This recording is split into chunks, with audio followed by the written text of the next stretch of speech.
makambu ya konuire to kosala jaloux ya baninga na monde théâtral tokanisaki lokola ezali kaka na République démocratique du Congo, nzoka bongo ezali partout. ezosala mpasi mpo na bato mwindo. Fi oyo bozali komona ya kitoko oyo bonzenga mwasi bonzenga oyo kombo na ye Jessica Anger. Ye jour ya anniversaire na ye leki na ye aeli ye verre ya vin ameli boye subitement akwei, elle s'est retrouvée na hôpital. Na kati ya verre wana ezalaki nini? Est-ce que batelaki ye poison to ezalaki nini? Ça s'est passé comment? Si on bateli ye poison, nana empoisonné ye. Baninga na ye, bandeko na ye, to leki na ye oyo apesaki ye vin. Yango tokosala analyse biso na bino awa lisolo ensemble. Ndeko ya théâtre, ndeko osalaka ba sketch, osalaka ba théâtre, partager peut-être les solos à l'élo et kosunga yo to koumena mingi te. Avant tout, to continuer les solos, to mettre les solos. Pour s'abonner, merci na ba oba s'abonner déjà et puis pour continuer ko partager. Ceux qui ont partagé, to au moni link oyo batinde leon deko s'abonner na radio locale télévision, mais surtout ko bo sanate ko fina bongo cloche ya notification. Mbote na bino bandeko balandi ya radio locale télévision, merci na confiance et fidélité bo pesa kana émission oyo. Ndenge bozo mona ndeko mwasi alali wana na hôpital, na lobaki yango na bandela ye kombo na ye Jessica Anger. Jessica Anger azali nani? Jessica Anger azali actrice camerounaise, azalaka bongo na Douala. Asalaka ba sketch na ye mingi soko otali ye na Facebook, otali partout komona ye ajouera mingi na les folies de Jessie.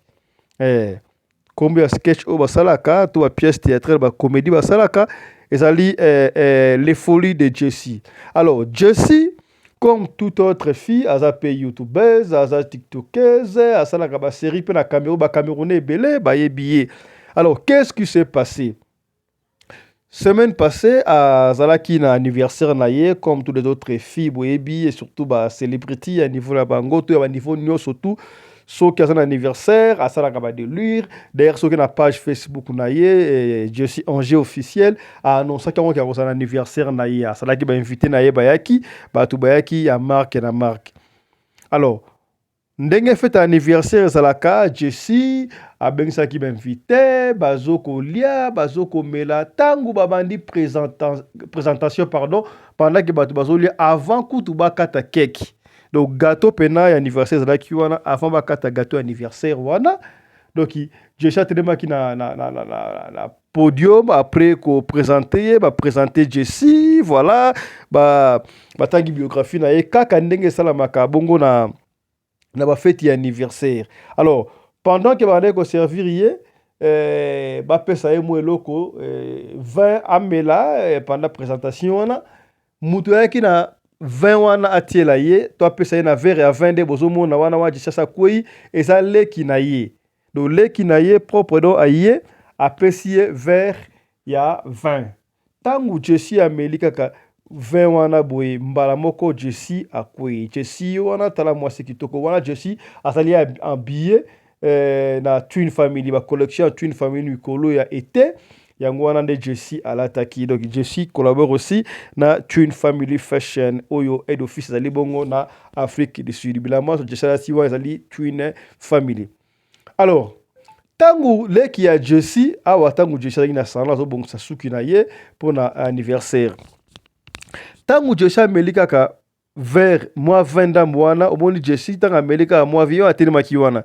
Donc tangu ba ye ba pesi 20 ameli kaka boye mbala moko Jessie a perte de contrôle a koi na mabele. Boyebi ke fête zaki no ne bandeli bat bande ko mela bomba sucré moi ko lia mais gâteau anniversaire ba kataki na nuté tangu koi mbala moko ba ravitaler Jessie na hôpital. Lobi Jessie azali mutu asalaka ba sketch ba théâtre au moins donc combien ya théâtre salaka les folies de Jessie tango akwende ngwa bakene na hôpital au moins hôpital ya ngwa bakene Jessie hôpital tango bakene Jessie hôpital sous réanimation batina le résultat mais qu'est-ce qui s'était passé ba rumeur ezo ko mebele bateli Jessie poison. On ne sait pas. Pourquoi tout le monde poison? Parce que ces derniers temps, ceux qui ont la radio locale, ceux qui ont la radio locale, to beti ma solo mingi makambu ya poison le ki na Cameroun. Na ebité bande ko na biso ba Camerounais obeyo kaka lingala mikolo qu'est-ce qui ne va pas na Cameroun?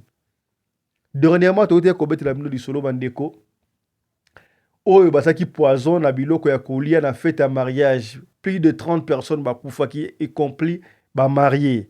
Ça continue. Baute ko ma TikTokers moko boye na poison kaka na Cameroun. Ta siko aboy Jesse, célébrité acteur et théâtre lisusu ya les folies de Jesse. En plein fête il y a mariage na ye. En plein fête il y a mariage na ye. Ba pesier glace il y a 20 Amélie Akouyi. Na lobite que ça poison parce que non papa fichal baki Camerounais soit Jesse parce que la qui peut poison anniversaire na koufité ezaka to supposé peut-être peu ko zala ezala ki émotion amoni anniversaire na peut-être na le kande ngona te pesi sengo ba peut-être invité ba ki wana to peut-être on ne sait jamais pour moi bana basi ba ma bele tam soupe abengsa ki ex na ye to na ex na présent ba kutani et pesi mbilinga yemo ka mtako yeba mais c'est qu'on a vu que Jesse Akouyi pendant fête na ye ya mariage ya pardon ya anniversaire avant quoi ya mutela qui est 20 wana leki na ye ya mwasi apesi ye poamela bon tolo poane ko ça peut être poison on ne sait pas mais Jesse akufité à ça dans l'hôpital bazo réanimé ye au moment où nous parlons soki à la muki yembo akoleka à ça là-bas à expliquer qu'est-ce que là réellement vie et puis examen au l'hôpital ne va pas le résultat si elle a été empoisonnée ou pas. Mais supposons qu'elle a été empoisonnée, je suis au hôpital, donc voilà donc il va l'ongolier bilamba surtout, voilà tie robe wana pona ajo mu pepe, ba tie écoute na bonbonne, bozo mo na bonbonne, wana esika je sindenga koyaki, voilà koyima en pleine fête, bon fête hein, de fête maman en pleine fête. Oyo bozo mona oyo za ba série salaka. Les folies de Jesse. Soki ezalaki batele peut être poison. Moutoye qui n'a fait roi ezali leki na ye. Est-ce que croyez-vous que leki ya Jesse akoyi koya po boma ya na ye? Et surtout ya na ye azali celebrity, azali mutu ayebani asala ba théâtre niveau na mango ya Cameroun. Akoboma ina intérêt nini? Est-ce que bazalaki na conflit ye na ya na ye? Conflit yango soki ndeko lingo sa ndeko ne mabe. Akoki kosala ndeko ne mabe kaka na public ndenge na misu ya bato. Je ne sais pas, mais bino ndeka ka broyer ba biso to na ka ba question. Pour supposer que mutu moko azaki na fête wana alingaki anuire Jesse. Po balobi biko Jesse azoko mata muke niveau ya douala kuna en tout cas a komi na top akosakana te. A komi na top.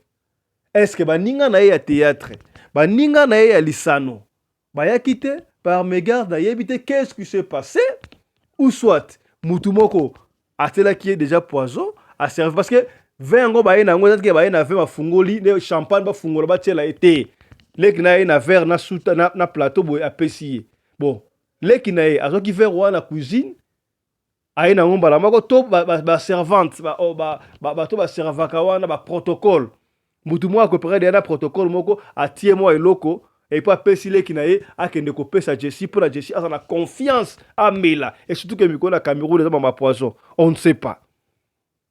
On ne sait pas. On ne comprend plus rien. Pourquoi est-ce que Batouya Théâtre babadi ko nuire bango na bango? Donc quand le coup de la Congo démocratique, mais comme partout, na évité qu'est-ce qui ne va pas? Où allons-nous? Monde des okende wapi?